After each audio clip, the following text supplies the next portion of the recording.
começar.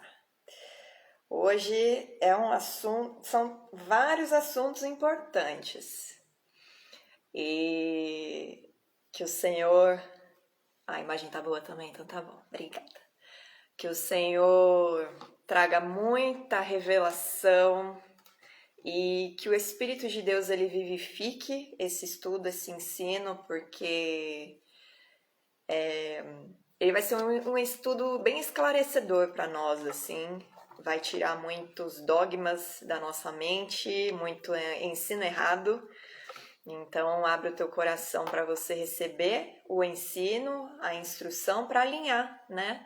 Teu coração e o teu entendimento com aquilo que o Senhor estabeleceu de fato. Nós vamos dividir de novo esse estudo em 3 partes, né? O capítulo 16, ele traz as solenidades judaicas, né? As solenidades que o Senhor estabeleceu para o povo de Israel. E ele traz também o início dos deveres, das ordenanças deixadas para a liderança de Israel, para os juízes. E aí, na sexta que vem, a gente vai começar a estudar essas leis que os juízes, né, deveriam se focar, né, focar os seus julgamentos, focar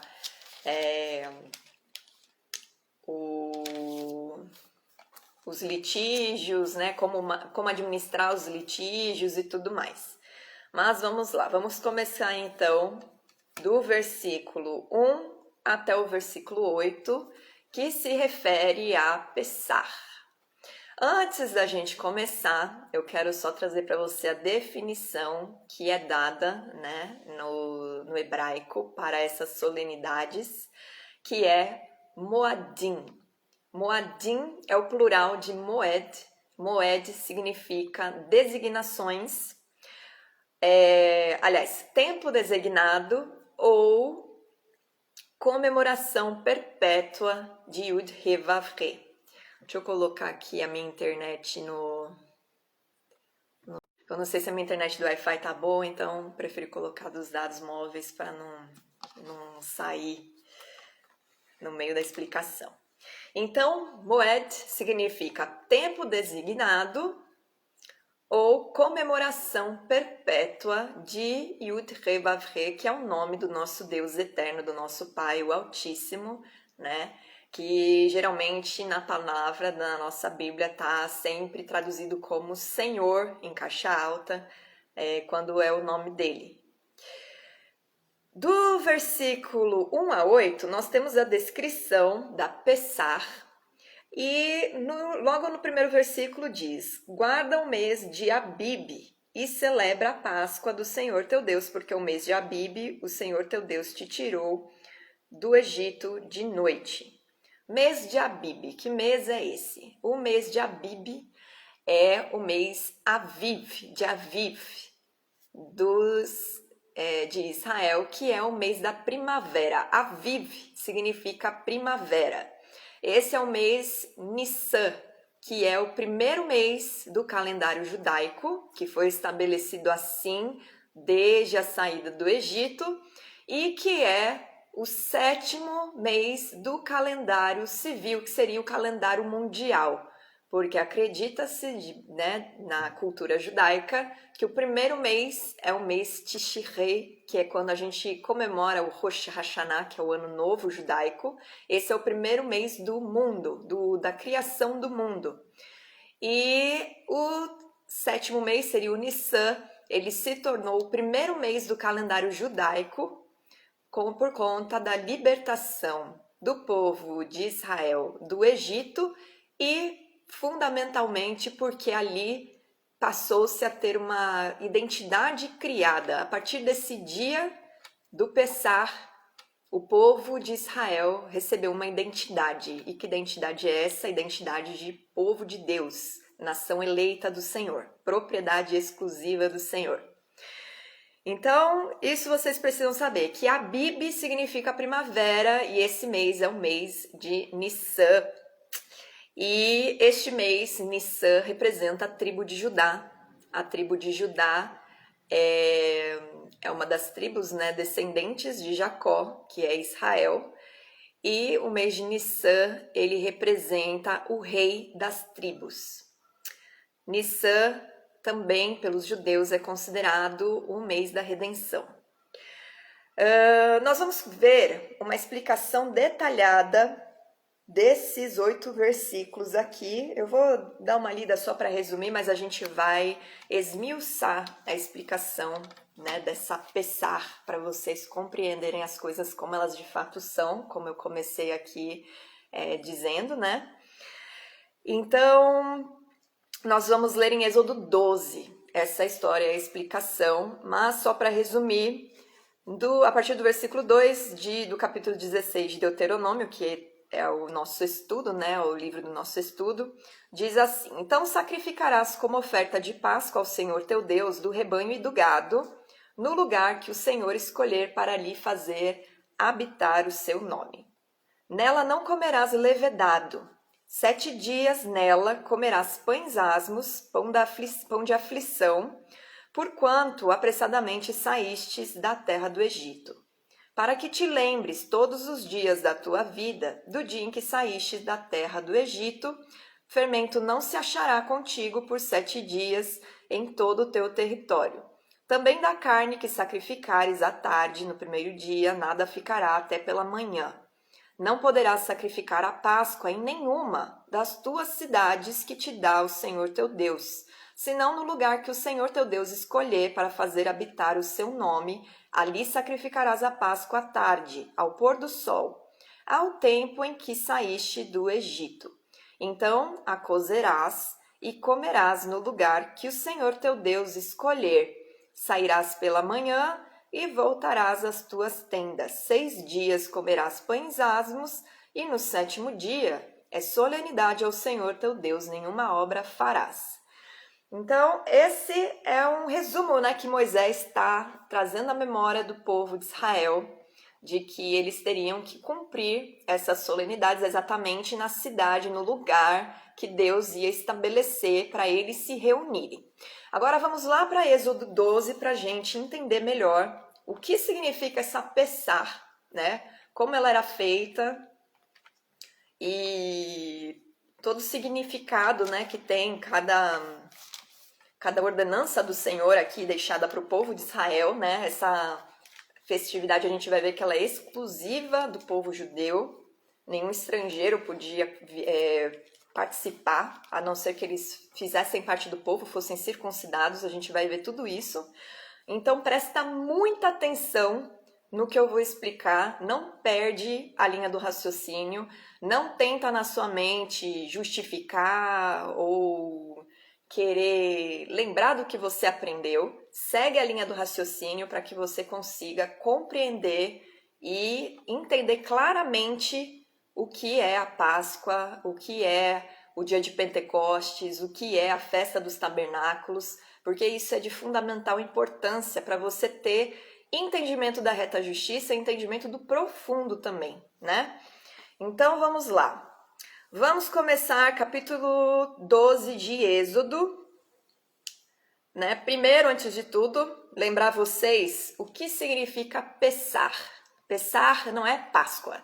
Pessar significa passar por cima, no sentido de ignorar, passar por cima. Ou pular, né? No sentido de pular ou ignorar. É isso que significa Pessar, que é o nome designado para essa Moed, como eu comecei, né? Algumas pessoas estão entrando agora. Moed significa tempo designado ou comemoração perpétua de Yud He Vav He, que é o nome do Senhor. Então, essa é uma Moed, uma comemoração perpétua, um desígnio do Eterno para o povo de Israel. Vamos ler dos versículos 1 a 11 do capítulo 12 de Êxodo para a gente entender como era usado o cordeiro e o seu sangue aqui nessa solenidade e o porquê disso. Disse o Senhor a Moisés e a Arão, que era o sumo sacerdote, na terra do Egito: Este mês vos será o principal dos meses, será o primeiro mês do ano, como eu tinha trazido um pouquinho antes, né? aqui no capítulo 16 de Deuteronômio, versículo 1, diz que para o povo guardar o mês de Abib. O mês de Abib é Aviv, no hebraico, que significa primavera. Então, era o mês de primavera. Esse mês de primavera era esse mês onde eles estavam, que era o mês de Nissan, que seria o 7º mês no calendário mundial, né, desde a criação do mundo. A criação do mundo foi no mês de Tishrei, que seria o primeiro mês do calendário civil dos judeus, e Nissan era o 7º mês e se tornou o primeiro mês do calendário religioso do povo de Israel.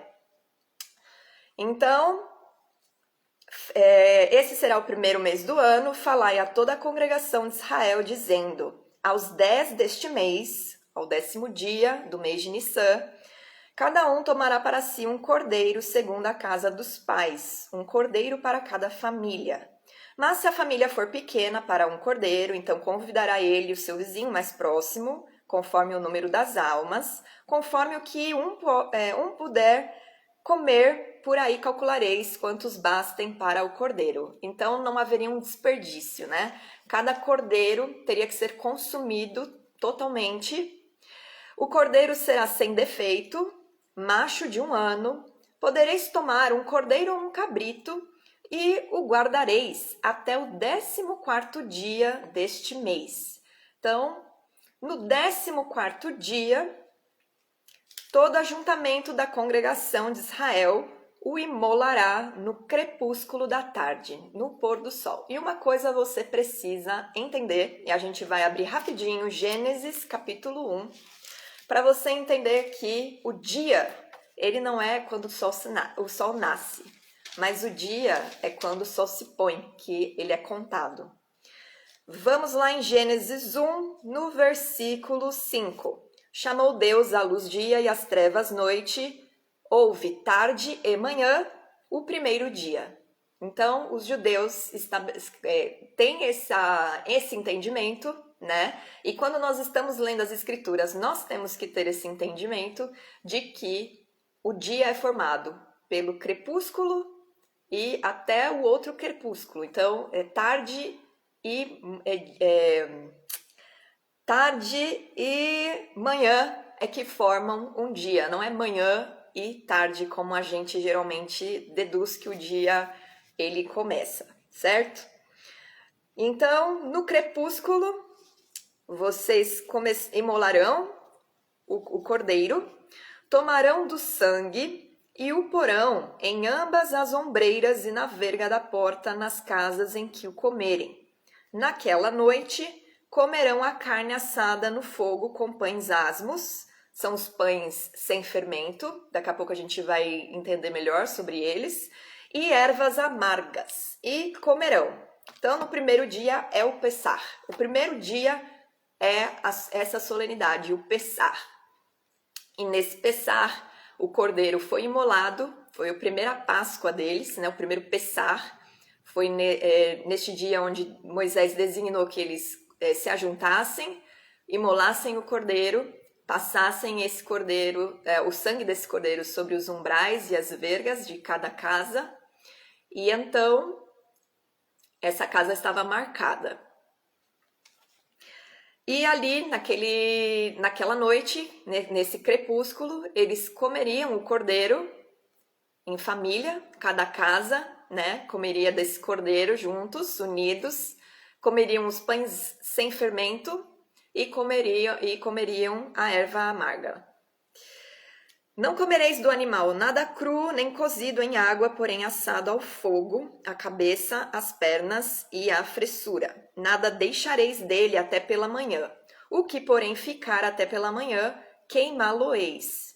Então não sobraria nada do cordeiro no dia seguinte. Desta maneira o comereis, lombos cingidos, sandálias nos pés e cajado na mão. Comê-lo-eis à pressa. É a Páscoa do Senhor, é o Pessar de Yud-He Vav-He. Porque naquela noite passarei pela... Ah não, que eu já estou pulando, mas vou já continuar. Porque naquela noite passarei pela terra do Egito e ferirei na terra do Egito todos os primogênitos desde os homens até os animais. Executarei juízo sobre todos os deuses do Egito. Eu sou o Yud-He-Vav-He. Aqui ele fala o nome dele, né? Eu sou o Senhor, não é eu sou o Senhor de vocês, mas eu sou o Yud-He-Vav-He. Eu estou deixando o meu nome aqui para que vocês saibam que eu sou o Deus vivo e que esses deuses que vocês estão habituados aí há 400 anos a verem ser cultuados, eles terão o seu juízo hoje. Porque todo primogênito ele sempre era consagrado a esses deuses, né? Isso era um costume também dos pagãos, mas aqui você precisa entender, né? Porque às vezes a gente vê filmes, né, séries que explicam sobre o êxodo do Egito e você só vê criancinha morrendo, né? As criancinhas das casas dos egípcios morrendo e as criancinhas das casas dos israelitas estavam lá guardadas por causa do sangue nos umbrais, marcando aquele lugar e fazendo com que o anjo pulasse a casa, porque Pessar significa passar por cima. Então ele pulava aquela casa e entrava, né, e matava o primogênito. Mas quem são os primogênitos? Primogênito é o primeiro filho, não importa a idade. O primogênito era o primeiro filho, a primeira cria, eles morreram quando o anjo da morte passou. Essa marca do sangue nos umbrais, então, ela é um livramento da morte para o povo de Israel. Um livramento da morte para o primogênito do povo de Israel. E ela marca, então, e protege para que quando o anjo da morte esteja lá ceifando os primogênitos, as casas marcadas, então ele pula. É assim que você tem que entender isso, porque é assim que é. E naquela noite, então, Deus determina que ele passará pela terra do Egito, né, ferindo os primogênitos da terra, tanto homens como animais. Então, não foram só as pessoas, né, os animais primogênitos também morreram. E o sangue vos será por sinal nas casas em que estiverdes. Quando eu vir o sangue, passarei por vós. E não haverá entre vós praga destruidora quando eu ferir a terra do Egito. E esse passarei, né, no hebraico, vem dessa palavra Pessar. Este dia vos será por memorial e o celebrareis com solenidade ao Senhor nas vossas gerações, o celebrareis por estatuto perpétuo. Então, isso é uma marca para o povo de Israel de que eles foram livrados da morte nesse dia. E aí a gente vai ler o versículo 21 e 22, que complementa, né? Moisés chama os anciãos de Israel e diz: escolhei e tomai cordeiros segundo as vossas famílias e imolai a Páscoa a Pessar. Tomai um molho de sopo, molhai-o no sangue que estiver na bacia e marcai a verga da porta e suas ombreiras com o sangue que estiver na bacia. Nenhum de vós saia da porta da sua casa até pela manhã. Então, enquanto o anjo da morte estava passando, eles tinham que ficar protegidos, resguardados por essa marca ali nos umbrais. Então eles tinham que ficar resguardados dentro da casa, não poderiam sair para, deixa eu dar uma olhada aqui, o que está acontecendo com os egípcios, deixa eu bisbilhotar aqui como é que o anjo mata. Eles tinham que ficar ali protegidos, resguardados, quietos, esperando o anjo da morte passar.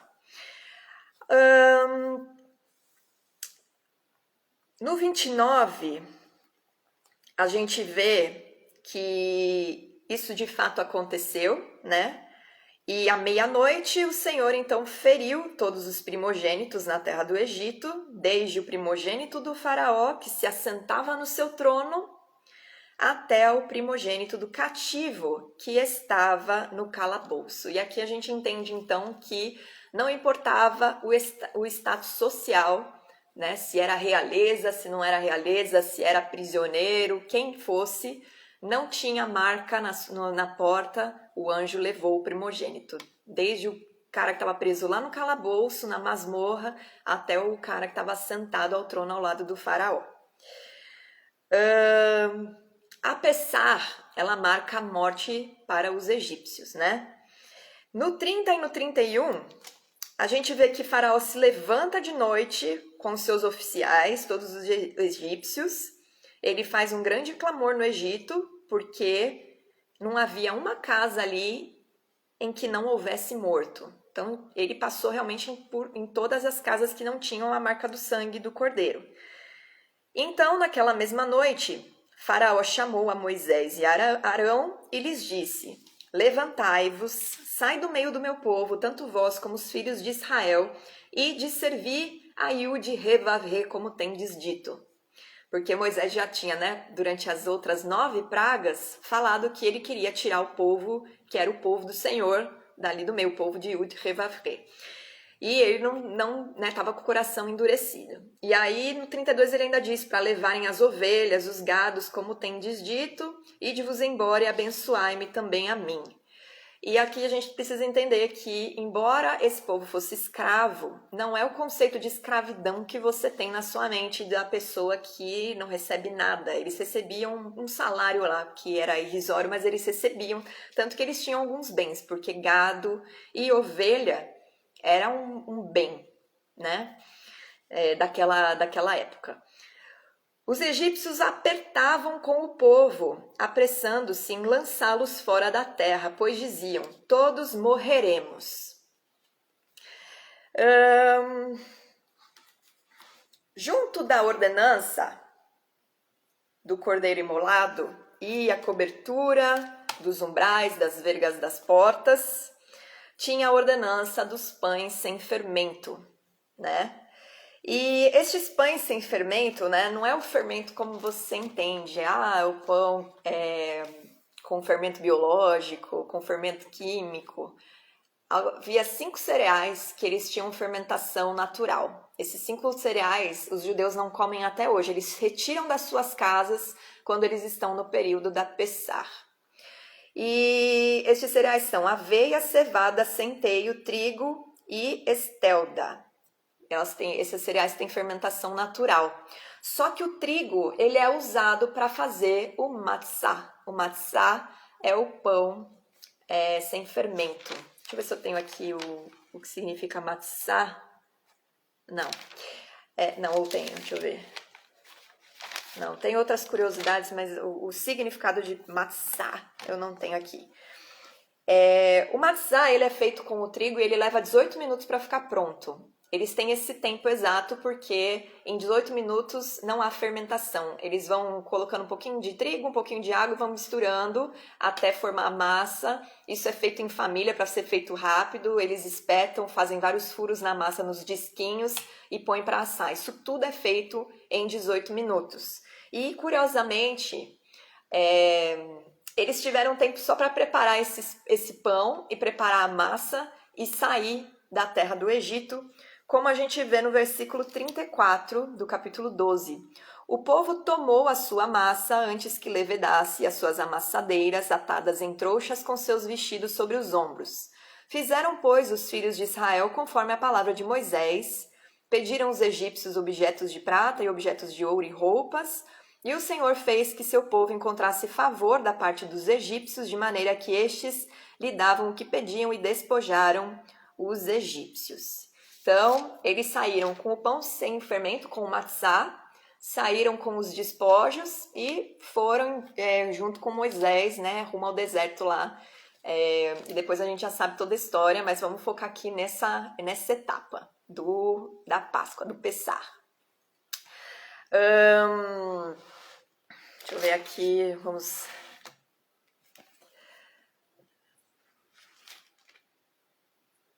Assim, eles então prepararam, foi a única provisão que o povo de Israel levou. No 39 a gente vai ver isso, né? Eles saíram com os gados e tudo mais, mas os bolos eles cozeram, os bolos asmos da massa que levaram do Egito, pois não se tinha levedado, porque foram lançados fora do Egito, então foi muito rápido, né? Da passagem do anjo da morte até os egípcios começarem a perceber que os primogênitos estavam sendo ceifados. e eles começarem a pressionar o povo de Israel para sair, foi muito rápido. E não deu tempo deles prepararem provisão para eles levarem. Ah, vou levar aqui uma cestinha de comida. Eles só saíram com os pães sem fermento, sem fermentação. Não puderam deter-se, não haviam preparado para si provisões. E aí fala sobre o tempo que eles ficaram lá, 430 anos. E aconteceu que ao cabo dos 430 anos, nesse mesmo dia, todas as hostes do Senhor saíram da terra do Egito. E então, eles saem com esses pães asmos que também recebem o nome de pães da aflição, ou que no hebraico é o lechem oni. Da Páscoa, eles têm 7 dias para ficarem sem pão fermentado, sem nada nada com fermentação, né? Nenhum alimento com fermentação pode ser consumido durante esses 7 dias. E Deus estabeleceu dessa forma, porque a gente já conhece algumas... A gente já fez um estudo falando sobre o fermento, né? O fermento levedar a massa, ele traz contaminação, e Deus estava aqui santificando o povo, né? Através de uma forma didática, né? Com o pão, ele estava santificando o povo, separando o povo dos seus hábitos antigos, né? Ele queria o povo santificado, separado para ele. Vamos ler alguns versículos, meus salpicados, para a gente entender a respeito dos pães asmos, né? Desses 7 dias que eles celebram a semana os 7 dias dos pães asmos, que não tem a ver com a Páscoa, é uma outra celebração que sucede a Páscoa. 15, do capítulo 12 de Êxodo. 7 dias comereis pães asmos, logo ao primeiro dia tirareis o fermento das vossas casas, pois qualquer que comer coisa levedada desde o primeiro dia até o 7º dia, essa pessoa será eliminada de Israel. Aí vamos ver o versículo 18. Desde o dia 14 do primeiro mês, à tarde, comereis pães asmos até a tarde do dia 21 do mesmo mês, ou seja, os 7 dias, né? De 14 a 21, então são 8 dias, né? Contando com o dia 14, são 8 dias que eles ficam sem nada com fermento. Aí vamos voltar para o 17. Guardai, pois, a festa dos pães asmos, porque nesse mesmo dia tirei vossas hostes da terra do Egito. Portanto, guardareis este dia nas vossas gerações por estatuto perpétuo. E no 19. Por 7 dias não se ache nenhum fermento nas vossas casas, porque qualquer um que comer pão levedado será eliminado da congregação de Israel, tanto peregrino como natural da terra. Nenhuma coisa levedada comereis, em todas as vossas habitações comereis pães asmos. Então, essa é uma forma deles se lembrarem do tempo que o povo foi liberto, né, da escravidão, e que eles passaram o tempo no deserto ali, né, foram tirados rapidamente. Então, até o preparo da massa, né, do matzá, faz eles lembrarem, o povo de Israel se lembrar da pressa com a qual eles foram retirados do Egito. Esta é uma celebração que marca a identidade do povo de Israel. É uma festa estritamente judaica, a qual o estrangeiro não participa por estatuto perpétuo. E nós vamos ler isso no versículo 43 desse capítulo. Disse mais o Senhor a Moisés e a Arão: esta é a ordenança da Pessach, da Páscoa. Nenhum estrangeiro comerá dela. Porém, todo escravo comprado por dinheiro, depois de o ter circuncidado, ou seja, depois que ele se tornou povo, né, porque a circuncisão é a aliança de Deus com o povo de Israel, comerá dela. O estrangeiro e o assalariado não comerão dela. Estrangeiro e um peregrino que está ali trabalhando, fazendo um serviço na sua casa, na terra de Canaã, não pode comer Pessach, porque essa é uma celebração, a Pessach e a festa dos pães asmos, que é a Hag Hamatzot, alguma coisa assim. Elas são duas solenidades que se comemoram praticamente no mesmo período, né, na mesma semana, numa sequência de dias que é estritamente judaica. Nenhum gentil pode participar dessa solenidade porque ela marca um episódio que é muito só do povo de Israel que foi liberto do Egito, da escravidão do Egito.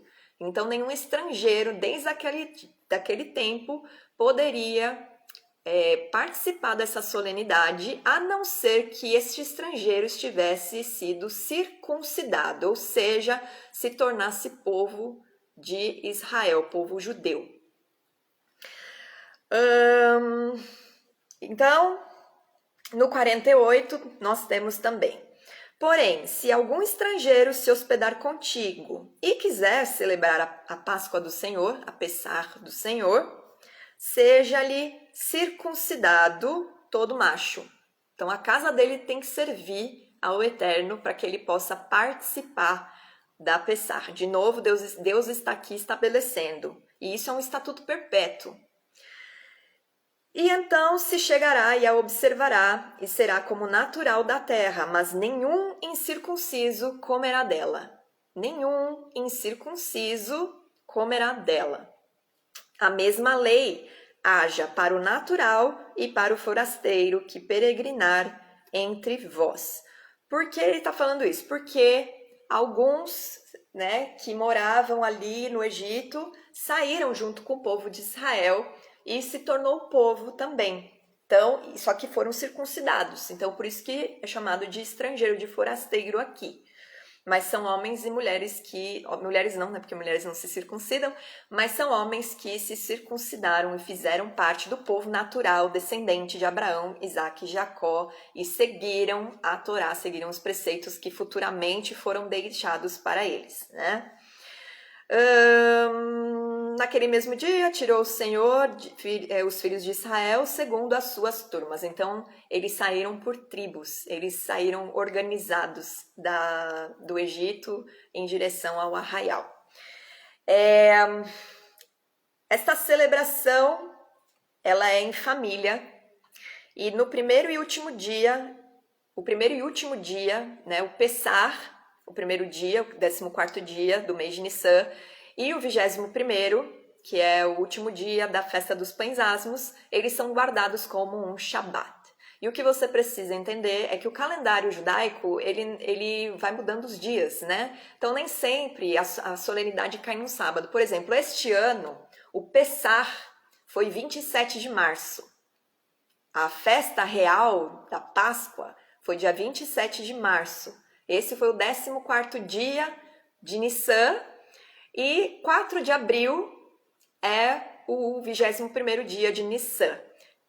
Caiu num sábado, né, o dia 27. Foi uma coincidência. Mas ano passado, se não me engano, foi numa quarta. Então, eles guardam o dia, não o dia da semana, mas eles, nesse dia, no 14º e no 21º, eles guardam o dia como um Shabat, que é o dia do descanso, né? Um dia que eles não trabalham, que eles ficam totalmente focados em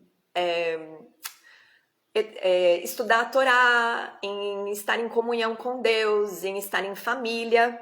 E lá no versículo 16 do capítulo 12 de Êxodo, a gente tem uma ordenança de guardar, né, esses dias. E no 24, a gente vê que isso seria uma forma de, né, ao sentar à mesa e celebrar o Pessah, as gerações passariam o entendimento, a história, o testemunho para as futuras gerações. Isso era ensinado nas mesas pelos pais para os filhos. Versículo 24. Guardai, pois, isto por estatuto para vós outros e para vossos filhos para sempre, para sempre. E uma vez dentro na terra que o Senhor vos dará, como tem dito, observai este rito. Observar o rito significa você guardar e cumprir. Quando vossos filhos vos perguntarem que rito é este, respondereis: é o sacrifício da Páscoa ao Senhor, da Pessar ao Senhor, que passou, como a gente viu, Pessar significa passar por cima, pulando, ignorando. O Senhor passou por cima das casas dos filhos de Israel, no Egito, quando feriu os egípcios e livrou, soltou o que está escrito aqui? Não estou entendendo a minha letra. Enfim, livrou as nossas casas. Então, salvou, porque na Bíblia hebraica está escrito salvou. Quando feriu os egípcios e salvou as nossas casas, então o povo se inclinou e adorou, e foram os filhos de Israel, e fizeram isso como o Senhor ordenara a Moisés e Arão, assim fizeram. Então, nesse dia de Pessar, até hoje, os judeus se reúnem com seus filhos e explicam, eles têm o Haggadah, Haggadah, acho que fala, ou Haggadah, porque o som de H no início hoje em dia não tem som, então eu não sei direito se aqui fala ou não. Mas esse é um livro que eles leem nesse dia, sentados à mesa, eles chamam as crianças nessa hora para ler esse livro e eles explicam o que aconteceu naquele primeiro 14º dia de Nissan, onde foi estabelecido que aquele seria o primeiro mês do calendário do povo de Israel. Eles explicam que eles eram escravos há 450 anos, que eles são descendentes de Jacó, que é descendente de Isaac, que é descendente de Abraão.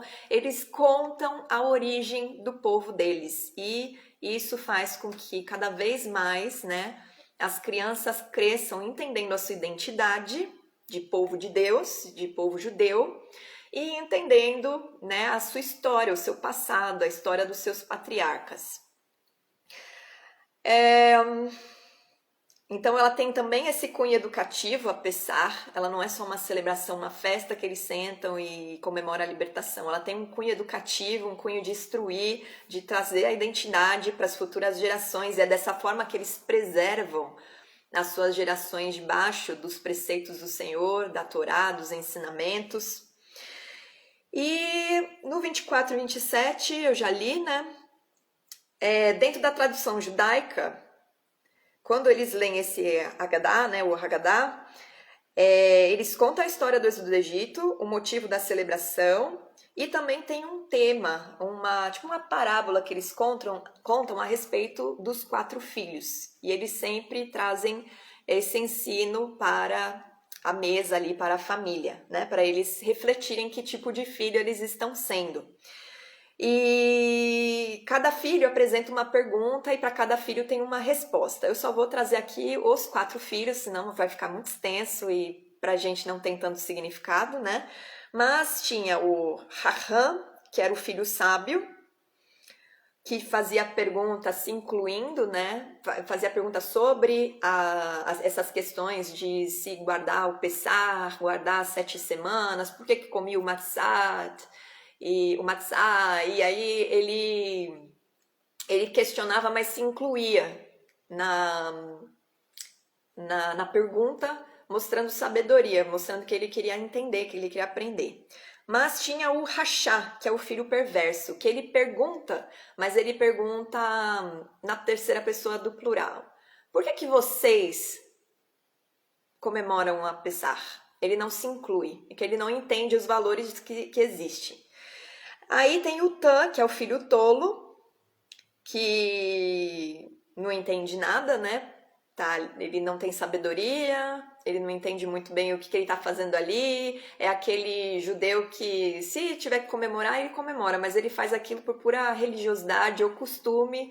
É uma pessoa que não reflete na Torá, não medita, não tem muita ligação com o Senhor. E tem vamos ver se eu consigo falar esse nome, She'eino Yodea Lismol, que é aquele que não sabe perguntar. Então, esse é o momento que eles trazem a identificação desses 4 filhos para fazer o povo, né, a família, refletir como eles estão se portando, que tipo de pergunta eles estariam fazendo, né? E é o momento que se educa as crianças e deixa elas, então, fazerem as perguntas delas, e elas, curiosas, ficam perguntando do passado. Agora a gente vai para capítulo 16, né? no versículo 2 de Deuteronômio, que é o nosso estudo.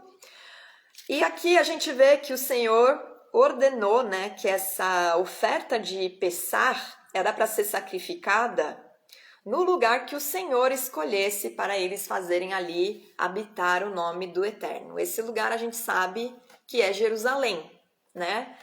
Na época do templo, que exatamente foi a época do primeiro século, que Jesus estava aqui cumprindo o seu ministério, né, a partir dos 30 anos, e ainda tinha essa prática porque o templo estava lá. Então, toda Pessar ela era celebrada no templo. Então, o que você precisa entender é que nesse dia de Páscoa, que é o 14º dia de Nissan, a casa de Israel migrava toda para Jerusalém. E ali eles congregavam e se lembravam do passado e tudo mais. E comiam os pães asmos, a erva amarga que lembrava como é amargo você ser escravo. E aí, pouco antes dessa celebração da Pessar, no século I depois de Cristo, Jesus, ele fez uma Páscoa, que era uma Páscoa rabínica. Ele não ceiou o dia do Pessar oficial. Ele fez uma Pessar, que era a Pessar do Messias, que era uma Pessar de lição e treinamento para os discípulos do Rabi. E Jesus era um Rabi, ele era um mestre, ensinava os seus talmidim. A gente já aprendeu um pouquinho disso. Então, Jesus ele fez essa celebração. A gente pode ler rapidinho assim, só para ilustrar. Lucas 22. Deixa eu pegar aqui. Se você tiver com a Bíblia aí, abre para você acompanhar. Em Lucas 22, no versículo 7, diz assim: chegou o dia da festa dos pães asmos, em que importava comemorar a Páscoa. Então, estava próximo ali desse período. E Jesus, pois, enviou Pedro e João, dizendo: ide preparar-nos a Páscoa para que a comamos.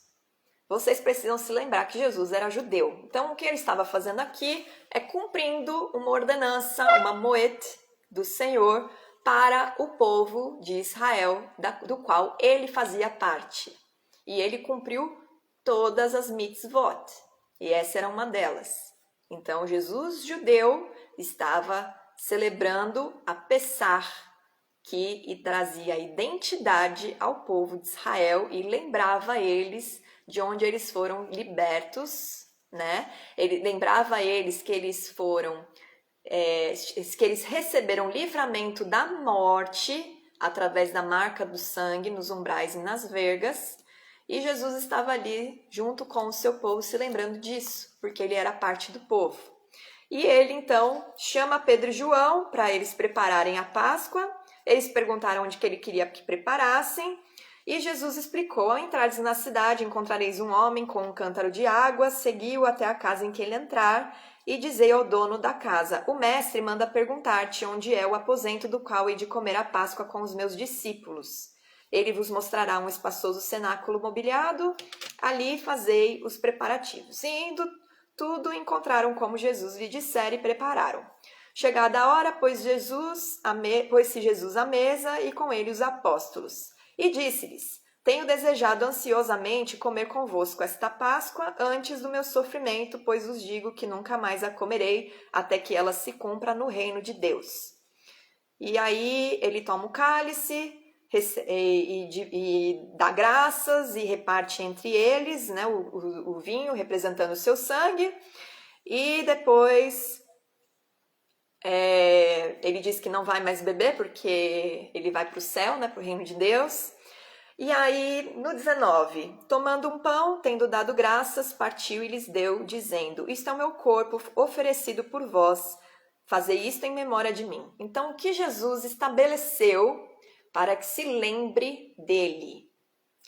Nessa lição aqui, numa comemoração específica para o povo judeu, Jesus ensinou os seus apóstolos a celebrar em memória dele com o vinho e o pão, a ceia do Senhor. Essa é a celebração cristã, a ceia. É dessa forma que você traz à memória o Salvador.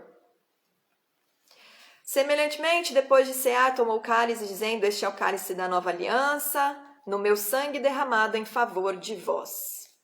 Então, ele está trazendo um entendimento do povo judeu, dos seus apóstolos, que eram judeus e eram das tribos, né? Porque não tinha só ali judeu, tinha homens de outras tribos participando. Ele estava reunindo a casa do Senhor ali, a casa de Israel, na verdade, né? Ele estava reunindo ali na sua mesa a casa de Israel, cumprindo uma promessa de Deus que ele reuniria o seu povo, e ele estava revelando ao povo de Israel uma nova aliança feita através do sangue dele. Então, era só um momento que foi usado, mas Jesus não mudou nada, porque esse é um estatuto perpétuo para o povo de Israel. Todavia, a mão do traidor está comigo. Aí depois ele começa a falar de Judas, né? Aí ensina sobre a humildade e, bom, aí ele é preso. Então, foi durante a celebração da Pessar e dos pães asmos que Jesus foi preso, injustamente julgado, porque ele não tinha culpa, ele não tinha pecado, e morto. O povo estava reunido. Por quê? Porque aquele período era uma ordenança do Senhor para que a casa de Israel estivesse celebrando aquela solenidade que trazia identidade a eles diante de Deus. E Deus, ele não faz nada sem, né, não dá ponto sem nó, como eu às vezes brinco, né? Ele aproveitou, ele já tinha estabelecido tudo, o plano dele é perfeito. A casa de Israel precisava ver o Filho de Deus sendo pendurado no madeiro para se cumprir a palavra que depois a gente vai ler em Deuteronômio 18, se não me engano. Deixa eu ver se é 18. Não, um pouquinho mais para frente. Que diz que maldito é aquele que é pendurado no madeiro. Então, tudo estava se cumprindo para que o plano de redenção do Senhor se cumprisse. Ele aproveitou um episódio, uma solenidade em que o povo estava reunido junto para fazer cumprir a sua palavra e todos testemunhassem, porque não se esqueça, desde o princípio, Deus sempre testemunha as coisas dele, que ele vai fazer para o povo, para a multidão, né? Mas mais para frente a gente vai ver que isso se cumpre de novo na sequência da história. Mas o povo então estava reunido, pois era uma ordenança. Todos viram Jesus sendo morto. A notícia da ressurreição, ela foi espalhada. Todos souberam que ele foi ressuscitado. E a gente vê isso nos discursos, né, de Pedro, Estevão e dos apóstolos no livro de Atos. Eles sempre falando: aquele que vocês mataram, ele ressuscitou. Nós somos testemunhas disso. Então, não foi só os 12 apóstolos, né? A gente sabe que as mulheres que eram discípulas também viram. A gente sabe que ele ficou 40 dias na terra, se revelando para os seus discípulos, que não eram só os 12 apóstolos, ele se revelou para várias pessoas. Então, nesse período de Pessar e festa de pães asmos, Jesus finalizou, né, a sua obra, aquilo que Deus estabeleceu para ele cumprir, o seu propósito, na verdade, né, a obra do Senhor se cumpriu na vida de Jesus. E todos estavam ali então para celebrar as Moadim, as celebrações do Eterno, as designações que o Senhor deixou para o povo de Israel. Eles então testemunharam Jesus Cristo o Cordeiro de Deus que foi morto. Todos estavam lá, todo o povo judeu estava lá, toda a casa de Israel estava ali presenciando esse episódio. Todos presenciaram essa situação. Todos, então, testemunharam. Esse é um testemunho importantíssimo, porque eles continuam testemunhando as obras de Deus. Não foi feito no oculto, porque Deus diz que ele não faz as coisas escondidas, né, dos olhos dos justos e do seu povo. Deus estabeleceu que o sangue de um cordeiro fosse derramado e marcasse o pecador, que agora entre os judeus e os gentios cresce, né? Peraí, deixa eu falar de novo. Deus estabeleceu que o sangue de um cordeiro fosse derramado e marcasse o pecador, que agora, ou judeus ou gentios, cresce em Jesus Cristo e fosse liberto da morte, mas isso através da ressurreição de Cristo. Não é a morte de Cristo que nos traz vida nova, é a ressurreição. Jesus, ele ressuscitou e é aqui que os gentios entram, não é na sua morte. Quando ele morreu, ele levou os pecados sobre si e quando ele ressuscitou, ele venceu a morte e ele dá o direito de vida eterna a todo aquele que crê nele. Então isso você precisa entender. A Pessach não tem nada a ver com expiação de pecados. A Pessach tem a ver com o livramento dos primogênitos de Israel da morte e tem a ver com a celebração da liberação deles da escravidão e a identidade, a formação de um povo de Deus. Essa é a verdadeira Páscoa. Jesus deixou uma celebração para nós, que é a ceia do Senhor, que a gente faz em memória dele, comendo pão e tomando vinho, em memória dele, né, sendo o corpo e o sangue. E nossa fé está pautada na ressurreição de Cristo. É por causa da ressurreição dele dos mortos que todo aquele que crê, judeu ou gentil, é salvo pela graça. Atos 2, vamos ver o discurso de Pedro para você entender melhor isso. Atos 2, né, depois lá que houve o batismo com o Espírito do Senhor e eles foram cheios do poder. Pedro, cheio de sabedoria, disse o seguinte, versículo 30 a 32, a gente vai ler. Irmãos, seja-me permitido dizer-vos claramente a respeito do patriarca Davi, que ele morreu e foi sepultado, e o seu túmulo permanece entre nós até hoje. Sendo, pois, profeta, e sabendo que Deus lhe havia jurado que um dos seus descendentes se assentaria no seu trono, prevendo isto, referiu-se à ressurreição de Cristo, que nem foi deixado na morte, nem o seu corpo experimentou a corrupção.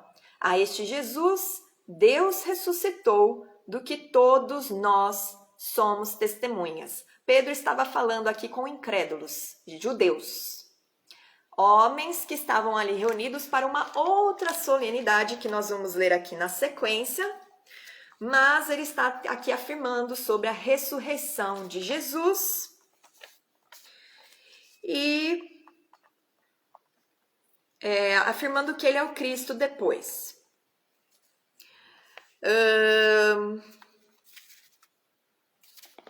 Voltando aqui para a explicação. A Pessach, então, repetindo, é o livramento da morte dos primogênitos, a libertação da escravidão, a separação do povo, a identidade de povo de Deus.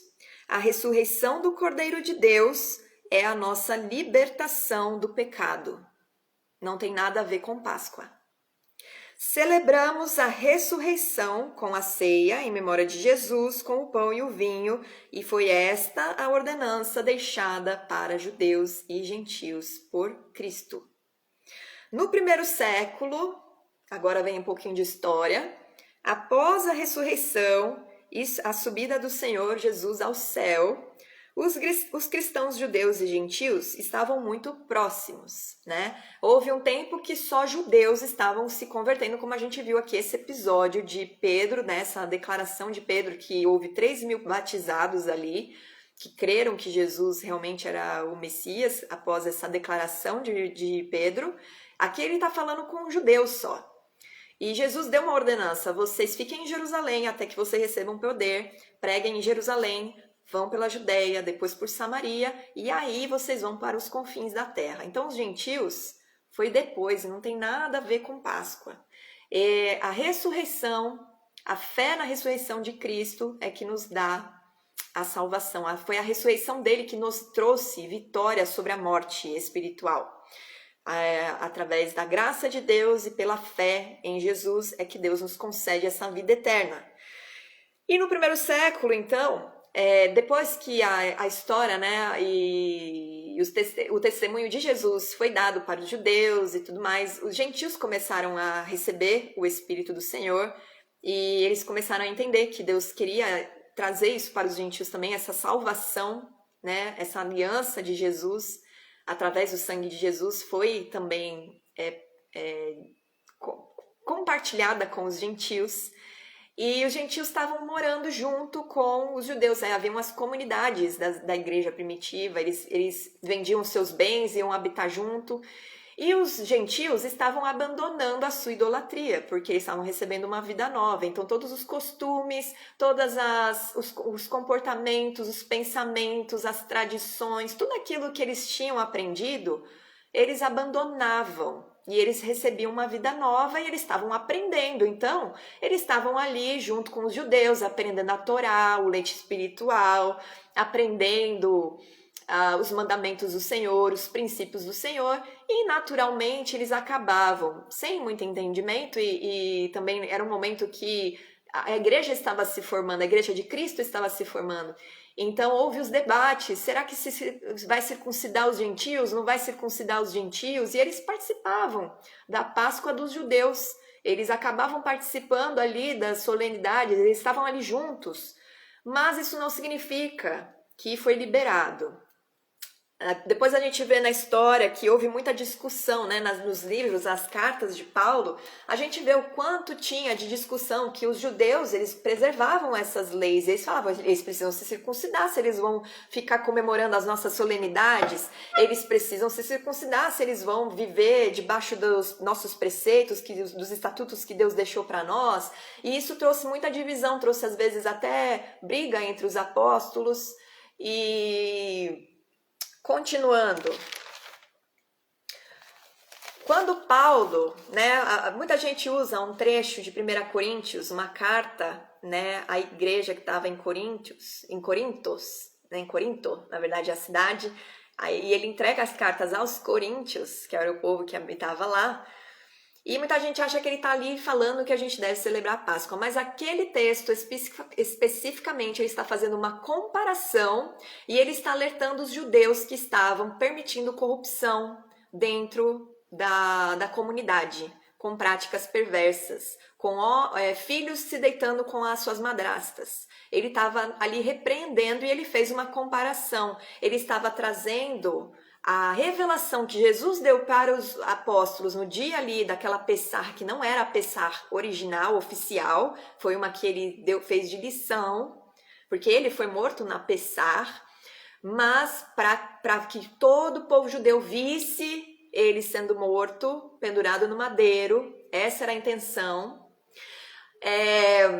E Paulo está trazendo o entendimento daqueles homens, vocês devem se lembrar que há uma aliança, que a gente não deve comer mais o pão com fermento, a gente não deve mais ficar trazendo maldade aqui, a gente precisa andar com integridade, olha o que Jesus fez por nós, ele nos marcou, ele traz uma associação no entendimento, uma comparação, ele não está falando ali, vocês devem, gentios, celebrar a Páscoa, não está falando isso, ele está fazendo uma comparação para que aqueles homens judeus que estavam ali permitindo perversidade, permitindo práticas abomináveis aos olhos do Senhor e não estavam fazendo absolutamente nada com quem estava errado, ele estava trazendo um alerta.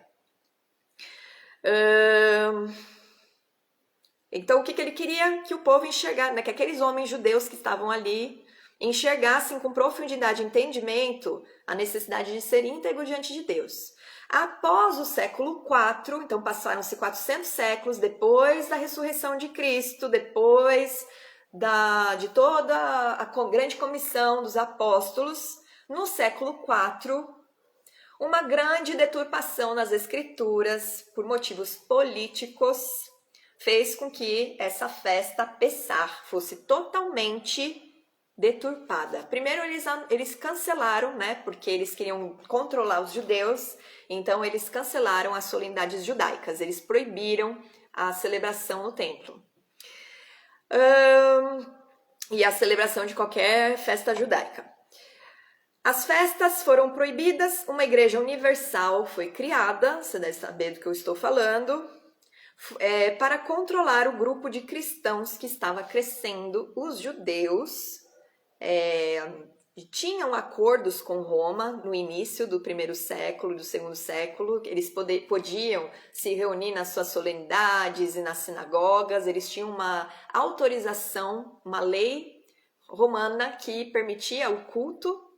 Mas a partir do ano 350, mais ou menos, não vou saber exatamente, mas cerca desse período, o Império Romano começou a proibir as solenidades judaicas, essas comunhões, e ele começou a perseguir mais os cristãos primitivos, que eram judeus que criam no Senhor Jesus como Messias, que você deve conhecer como judeus messiânicos, por exemplo, e os gentios que criam em Jesus. Havia uma outra lei em Roma que obrigava o culto aos seus deuses politeístas, aos seus deuses pagãos. E por que que eles faziam isso? Por que que não havia uma liberdade religiosa?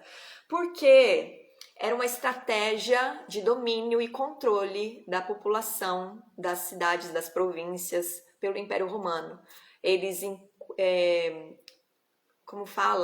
eles impunham, né, a cultura helenista, eles obrigavam as pessoas a se converterem às suas religiões, às suas religiosidades, e para facilitar isso, Constantino, na época, inventou uma história de que ele teve um sonho, e então ele se cristianiza, só que ele cria a igreja dele, uma igreja universal, e ele mata os primeiros cristãos, que eram contra as regras que ele estava impondo, e ele começa a perseguir os judeus também, e a queimar a Torá, a queimar as pessoas, lançar as pessoas nas arenas, né? Vocês já devem conhecer essas histórias.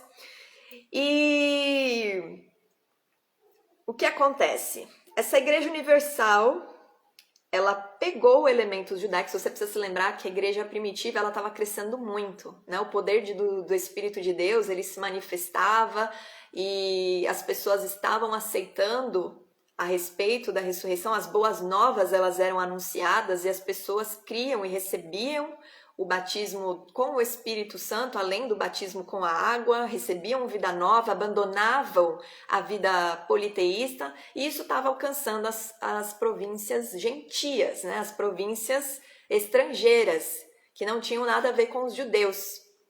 Além das sinagogas em Antioquia, em Corinto e tudo mais, os gentios dessas cidades e dessas regiões, eles estavam adotando aquilo que os apóstolos proclamaram no primeiro e segundo século, no terceiro e quarto século. E começou a haver, então, essa grande opressão sobre os cristãos, essa opressão sobre os judeus, até que ele resolve, então, tornar essa religião a religião. Ele criou uma religião, só que ele pegou elementos judaicos, ele pegou o fundamento da nossa fé, que é Jesus Cristo, e ele misturou com a cultura pagã. Assim, ele fez uma salada mista e então ele envolve todos os povos naquilo que ele quer para controlar politicamente, através da religião, os povos. Essa Igreja Universal, então, pegou esses elementos judaicos, como a festa do Pessah, pegou a nossa base, a pedra angular, o fundamento da nossa fé, Jesus Cristo, e catou as festas pagãs, as ideias pagãs, as datas pagãs, os deuses pagãos e encobriu a religião deles, paganista, com os elementos judaico-messiânicos. Essa Páscoa, oficialmente estabelecida no século IV depois de Cristo, era chamada nos países anglo-saxões de Easter. Easter é uma festividade de primavera que celebra a fertilidade. E ela é celebrada por assírios, babilônios, celtas. Depois os babilônios vieram os celtas, né, que se desenvolveram deles. Então, assírios, babilônios, celtas celebravam o Easter, que era a festa dedicada a uma deusa da fertilidade chamada Ishtar, ou Oestre, como ela era conhecida nos países nórdicos. Esta era uma deusa da fertilidade que tinha como simbolismos ovos e coelho, porque são símbolos de fertilidade. Então ele misturou tudo e, infelizmente, muita gente acha que essa é uma Páscoa cristã, mas que na verdade não existe Páscoa cristã. Foi uma Páscoa inventada. Você abandonar essa festa que talvez você comemore, né? Porque muita gente fala, mas Jesus está sendo apagado do mundo, estão tentando apagar o nome de Jesus do mundo. Primeiro, Jesus não é desse mundo. Segundo, o Jesus tem o nome que é sobre todo nome. Esse nome nunca vai ser apagado. Uma solenidade com cunho pagão, ela nunca, se você eliminar ela da sua vida, você não está apagando Jesus. Primeiro porque, se você crê em Jesus, Jesus habita no teu coração, ninguém vai apagar ele da sua vida. E segundo, e mais importante, a ordenança de Jesus que foi deixada para você é que você dê testemunho de Jesus, que você fale dele. Não é para você celebrar festas para lembrar do seu Salvador, é para você falar do seu Salvador. Você não quer que o povo do mundo deixe de conhecer o nome de Jesus Cristo? Fale dele. Comece a dar o testemunho de Jesus e falar quem é o teu Salvador, que ressuscitou para vencer a morte e te dar a vida eterna, porque a tua vida eterna ela vem da ressurreição de Cristo. Ela não vem de uma Páscoa. Toda criatura que você anunciar as boas novas e que crê e for batizada vai receber essa vida eterna e vai passar a testemunhar a respeito de Jesus. E é por isso que o nome dele não tem como ser apagado, se você estiver fazendo a sua parte. Apesar de que tem muita gente fazendo, mas essa grande comissão foi deixada para todo discípulo de Jesus, né? Então, Jesus, ele não instituiu uma Páscoa para o cristão celebrar. Ele participou da Páscoa dos judeus, que era o seu povo, certo? Porque ele era judeu, então ele ensinou ali e aproveitou aquele ensino, porque era o último momento que ele estava tendo com os discípulos, para que eles soubessem que a celebração da ceia do Senhor traria a memória de Cristo a todo aquele que crê nele, que crê na sua ressurreição. Foi Roma que instituiu uma festa pagã cristã. Não existe festa de Páscoa cristã. Não existe, tá? Você deve celebrar a ressurreição de Cristo e anunciar o testemunho de Jesus. Tire os costumes errados. Não escolha ficar com tradições de homens. Escolha ficar com a palavra, a reta justiça, porque ela tem poder. Ela que tem poder para te instruir, ela que tem poder para te transformar, ela que tem poder para gerar vida e vida em abundância. Então escolha isso, escolha andar em retidão. Não por, eu não quero religiosidade, não é isso, não é legalismo, é nada disso. É andar na reta justiça para que você tenha autoridade e cada vez mais proximidade com o teu Deus através de Jesus, o seu mediador. E aí a gente vai entrar na segunda parte. Esse estudo vai ser longo, eu espero que vocês ainda estejam aí. Eu sei que está demorando, mas não tem como falar isso em 20 minutos. O Pentecostes ele é a sequência das solenidades que sucedem o Pessar e a festa dos pães asmos. E essa festa de Pentecostes, né? De onde vem essa palavra Pentecostes? Pentecostes é uma palavra grega que significa 50 dias. Mas no hebraico, essa festa é chamada de Shavuot. Shavuot significa semanas. Então é a festa das semanas. Ou também Shavuot significa juramentos. E depois a gente vai entender um pouquinho mais sobre os por que juramentos. Mas o que você precisa entender sobre a festa de Pentecostes, que está lá no versículo 9, diz que 7 semanas contarás quando a foice começar na seara. Entrarás a contar as 7 semanas.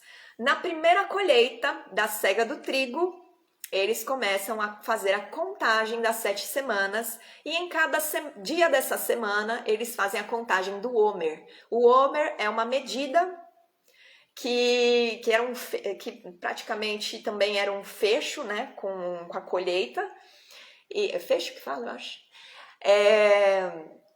E esse Homer, ele era contado, era a colheita que era contada todos os dias, desses 49 dias que vem a partir desse dia que o foice passa e começa a colheita do trigo. Essas 7 semanas inteiras, né, tá desde o versículo 9 até o versículo 12, eu vou pulando, eu vou falando as referências e depois vocês leem aí, tá, para não ficar também muito tarde. Também está descrito sobre a festa do Shavuot, o Pentecostes, em Levítico 23, do versículo 15 ao 25. Então, após a primeira colheita da cega do trigo, ofertas voluntárias, que são chamadas de terumá, elas são apresentadas ao Senhor. Por 49 dias, a contagem desse Homer, que é a contagem do que foi colhido, né? E em Números 28, 16, 17, a gente vê, né, o calendário das solenidades. Do primeiro dia, do 14º de Nissan, começa o Pessar, um dia depois, 7 dias dos pães asmos, e aí começa a contagem, exatamente 50 dias após a Pessar, é que se comemora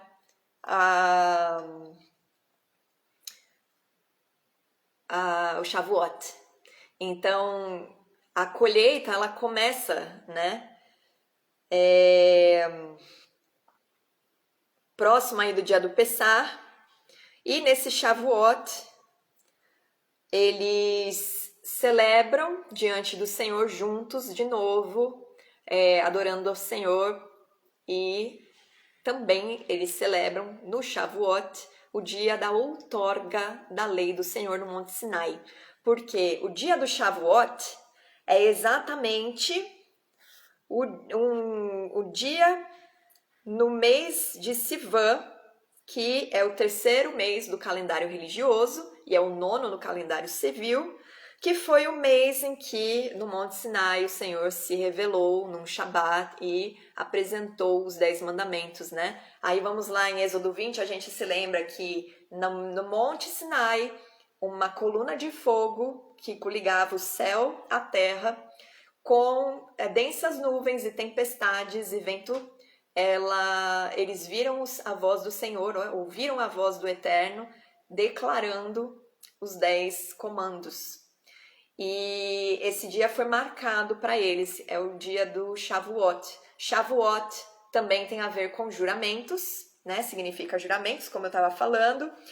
E com essa outorga da Torá, né, com a tábua, as 2 pedras lá onde foram impressas a lei do Senhor, eles fizeram um juramento com o Senhor, né, uma aliança perpétua.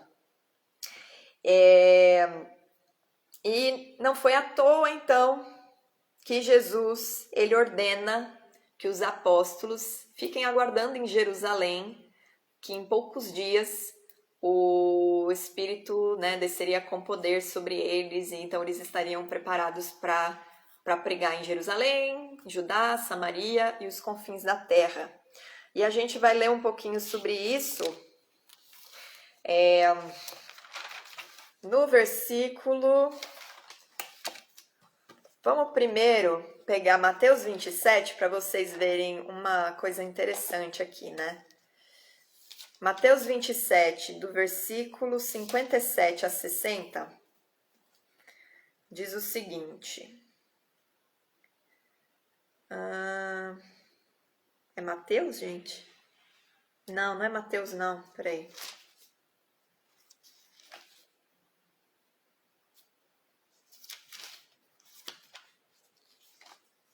Marquei o versículo, marquei o livro errado?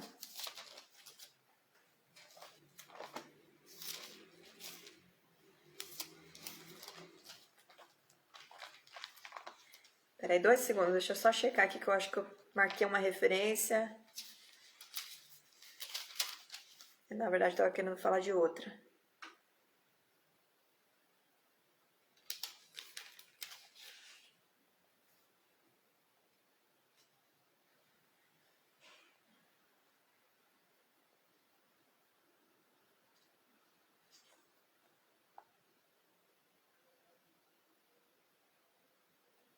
Eita. Bom, há uma passagem que eu vou procurando aqui enquanto eu falo, mas que revela que Jesus ficou 40 dias depois da sua ressurreição junto com os seus discípulos e apóstolos. E nestes 40 dias ele se revelou, né? Ele se revelou tanto para os apóstolos, para as mulheres, quanto para os outros discípulos. Ele se sentava, comia com eles. Deixa eu achar aqui. Será que está em Lucas 24? Lucas 24.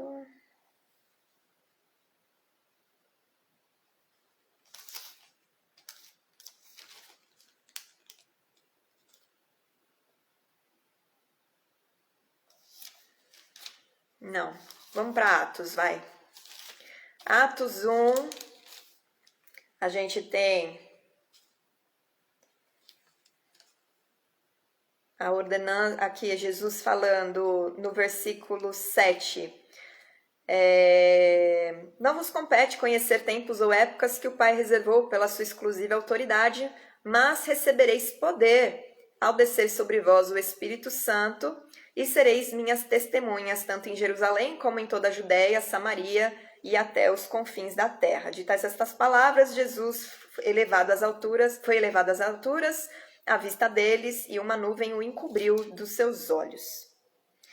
Então, durante esses 40 dias, né, depois da ressurreição de Jesus, ele se revela e é como se ele estivesse ali fazendo a contagem da colheita dele, né? Porque ele se apresenta para os seus discípulos, para aqueles que acompanhavam ele, e ele continua se assentando e comendo e bebendo com eles e explicando, né? Ele abriu, inclusive, os olhos dos discípulos a respeito de tudo que se cumpriu através da vida dele. Ele fala, né? Tinha aqui no 44 de Lucas 24, ele diz... importava se cumprisse tudo o que de mim está escrito na lei de Moisés, nos profetas e nos salmos. Então lhe abriu o entendimento, compreenderam as escrituras. Assim está escrito que o Cristo havia de padecer e ressuscitar dentre os mortos no terceiro dia, e que em seu nome se pregasse arrependimento para a remissão de pecados a todas as nações, começando de Jerusalém. Então ele meio que está ali fazendo a contagem do Homer dele, né? E aí, quando ele se despede, ele ordena que os discípulos fiquem em Jerusalém para receber o Espírito do Senhor.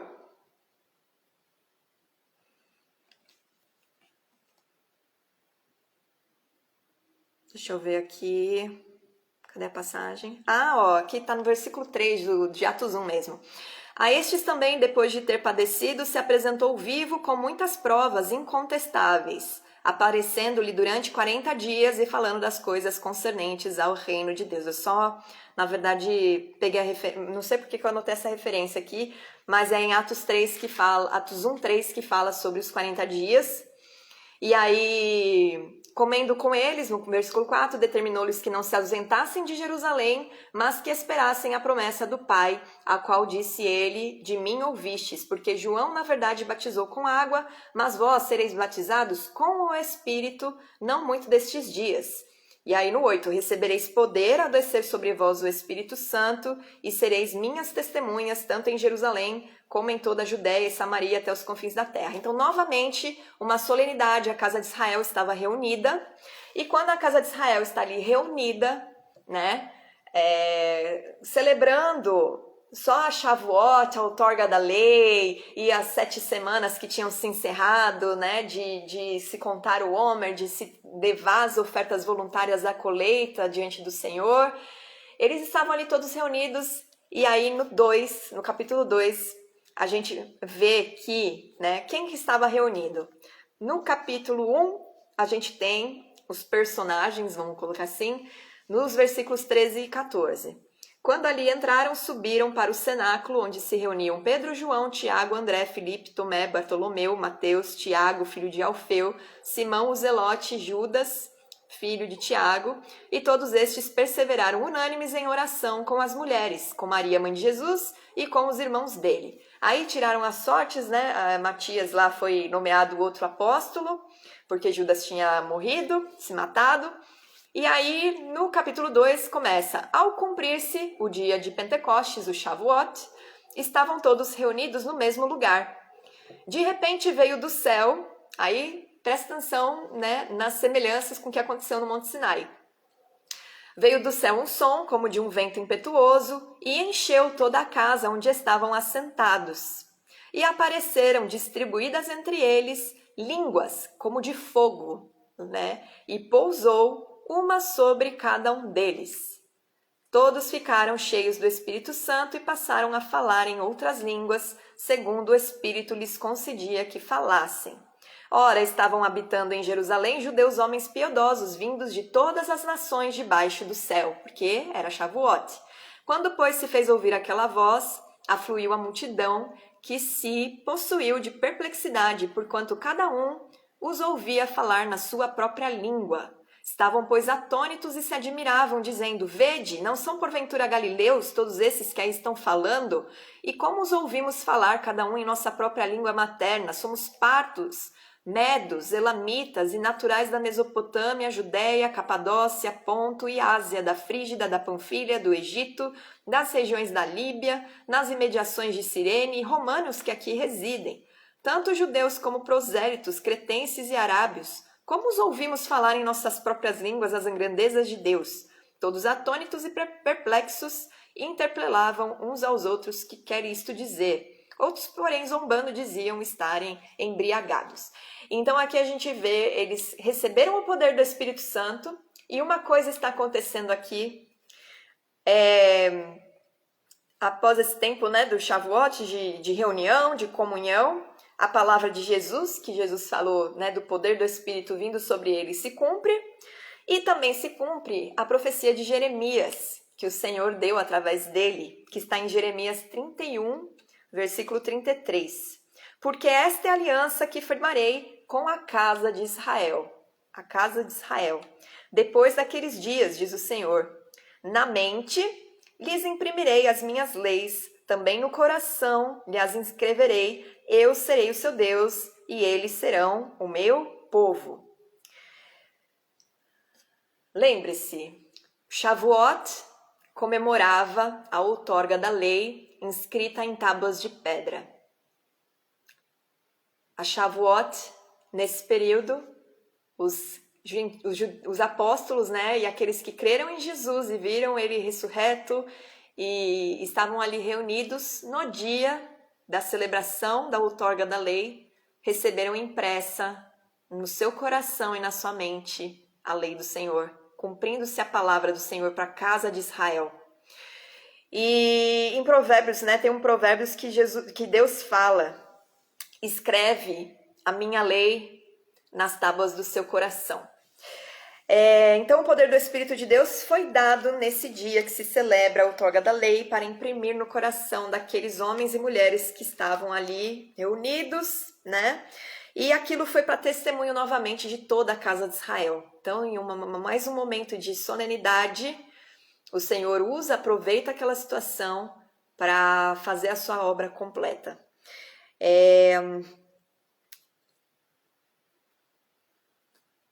E Pedro se levanta, né, cheio de sabedoria, dá o discurso dele, né, falando a respeito de todo o cumprimento da palavra e afirmando no versículo 36: esteja absolutamente certa, pois, toda a casa de Israel, e que este Jesus, a este Jesus que vos crucificastes, Deus o fez Senhor e Cristo. Ou seja, aquele lá que vocês crucificaram, vocês viram lá depois do Pessar, ele crucificado pelos romanos, porque vocês entregaram ele nas mãos do governador. Aquele que vocês entregaram à morte, ele ressuscitou, ele venceu a morte e Deus o fez o ungido, porque Cristo significa Messias, que significa o ungido.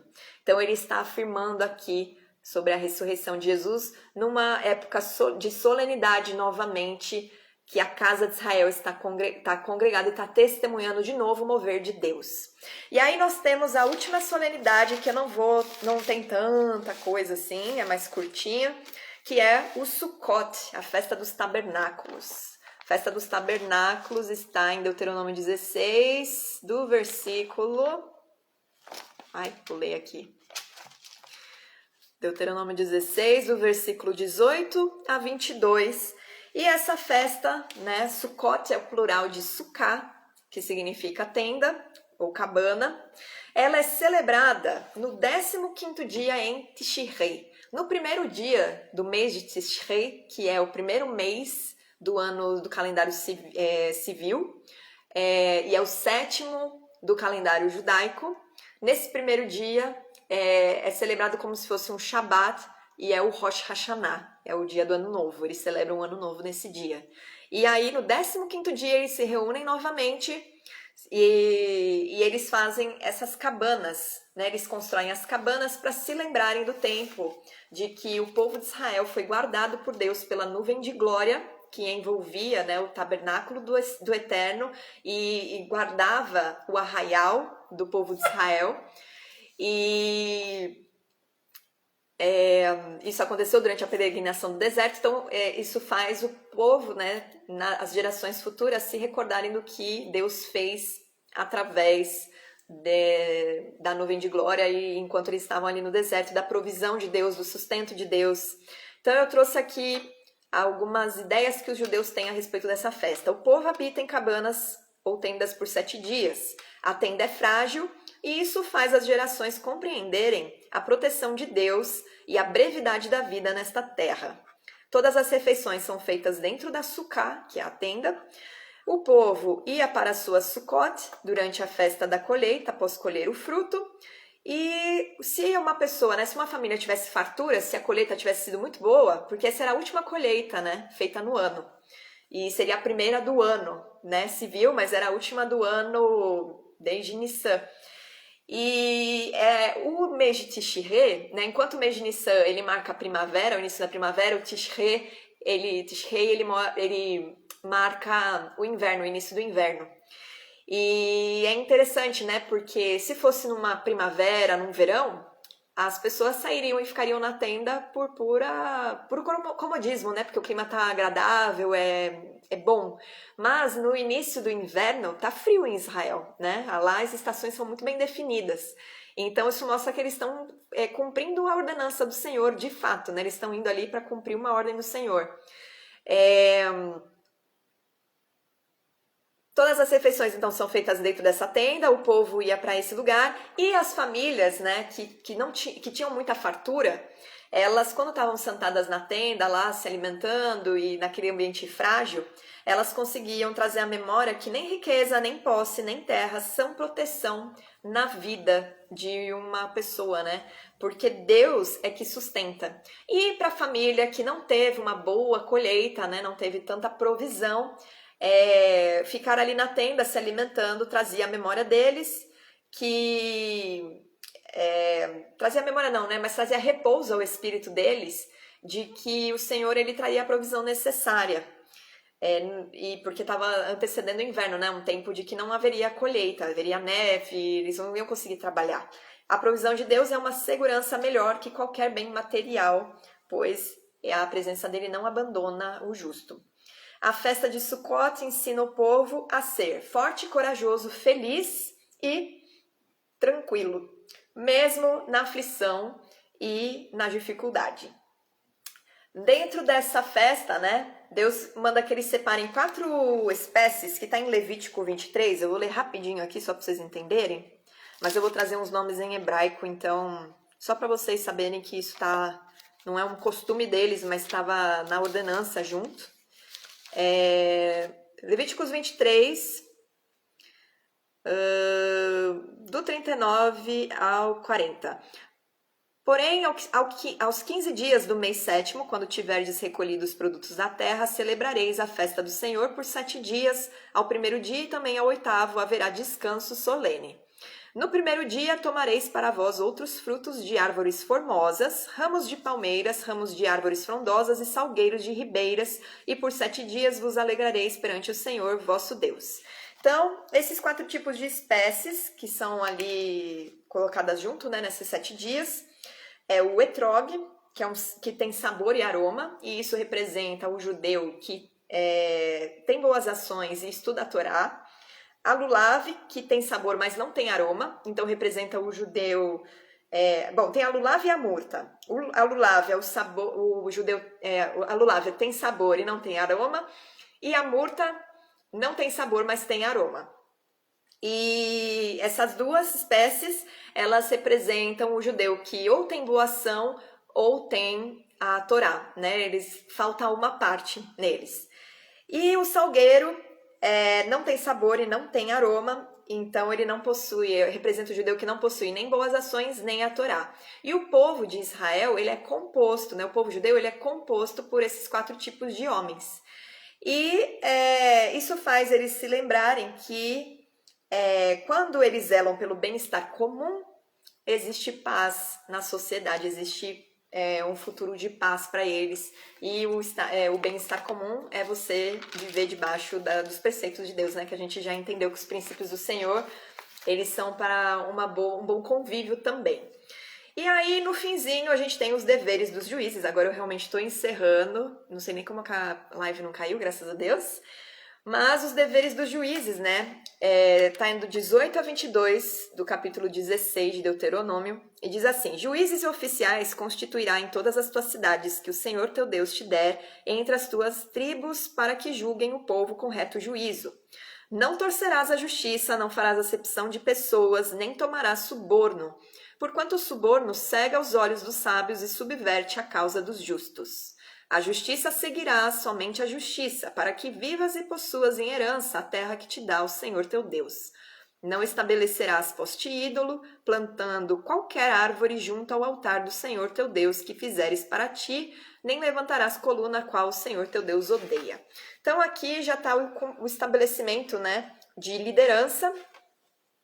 E a partir desse versículo, né, com o capítulo 17... nós temos os fundamentos da liderança judaica sendo estabelecidos aqui para o povo seguir. Então, os líderes, eles sempre devem se lembrar a toda hora que eles são um exemplo para o povo. E eles são um exemplo tanto para o bom, né, para o positivo, quanto para o negativo. Então, eles precisam tomar cuidado com as suas atitudes. E na hora de julgar um litígio, eles precisam agir com integridade e viver debaixo da justiça. Que justiça? A Torá. Então eles não poderiam dar um mau exemplo. E aí no Talmud, que é o Ketubot, Tratado Ketubot 105b, diz assim, né, explicando a respeito do suborno. Assim que a pessoa aceita um suborno, sua opinião automaticamente se inclina a favor do argumento do litigiante, a tal ponto que torna-se impossível permanecer emocionalmente isento. Com efeito, o juiz e o litigiante tornam-se uma só pessoa, pois seu raciocínio e opiniões estão intrinsecamente ligados. De repente, o juiz fica incapaz de ouvir o outro lado da questão, pois tornou-se pessoalmente envolvido no caso. Como resultado, mesmo se o juiz pretende realmente decidir de forma correta, pois é incapaz de enxergar a si mesmo como culpado, achará muito mais difícil decidir contra a pessoa que pagou-lhe suborno. O juiz tornou-se cego. Então, Deus, ele sabe de todas as coisas, ele sabe como o coração do homem pode facilmente se corromper. E na sua lei ele já estabeleceu, não aceitem suborno para que vocês não se movam, né, e se tornem cegos na hora de julgar um litígio.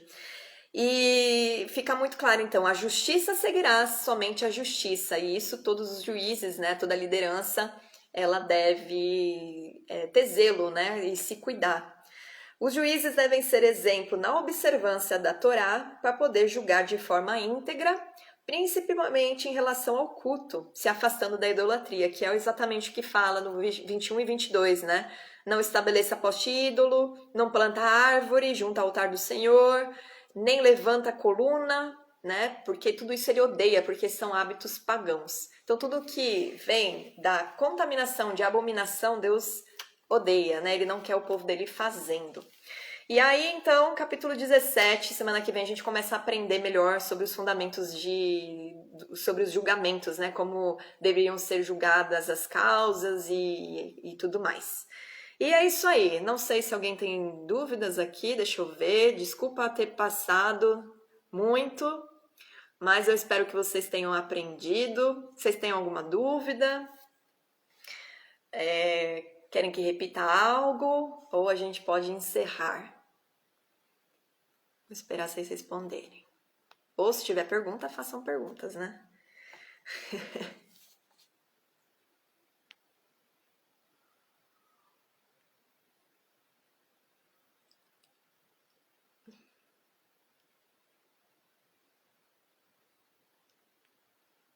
Ninguém tem dúvidas, então? Tá tudo certo?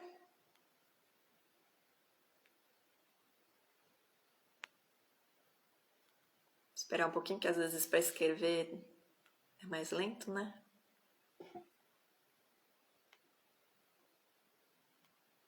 Não tenho, tudo certo.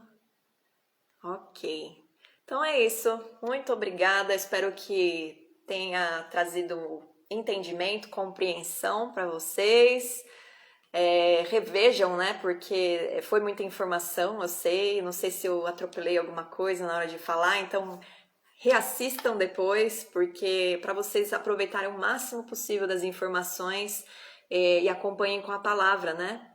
Porque a palavra ela confere e afirma tudo, né? Então, que o Senhor abençoe vocês com muito entendimento, muito conhecimento, profundidade, revelação, porque certamente se você está assistindo esse estudo é porque você quer buscar a verdade, quer buscar o ensino, a reta justiça, e que o Senhor te abençoe para que você nunca seja enganada ou enganado. Amém? Jesus abençoe vocês, ótimo final de semana. Eu vou encerrar aqui e até sexta que vem.